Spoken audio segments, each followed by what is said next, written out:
رجی اللہ وحدہ لا شریک نے خود ہمیں فرمایا یا ایھا الذین آمنوا لا تبطلوا صدقاتکم بالمن والاذی، اے ایمان والو جب کسی کو کوئی چیز دے دیا کرو خبردار جتا کے اس پر اس کو تکلیف نہیں دینی۔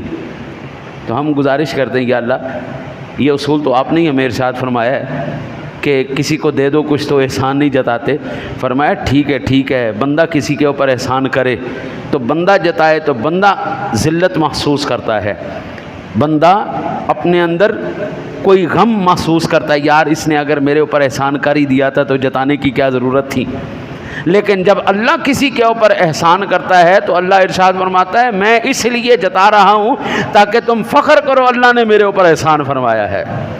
ہر کوئی کہتا ہے جی اللہ کا احسان ہے، جی اللہ کا احسان، اللہ کا کرم ہے، جی اللہ کا کرم۔ بھائی عام بندے کا احسان جتانا یہ تکلیف دہ ہوتا ہے، لیکن جب اللہ احسان جتائے تو یہ اس کی کرم نوازی ہوتی ہے کہ اس نے ہم پر۔ دوسری بات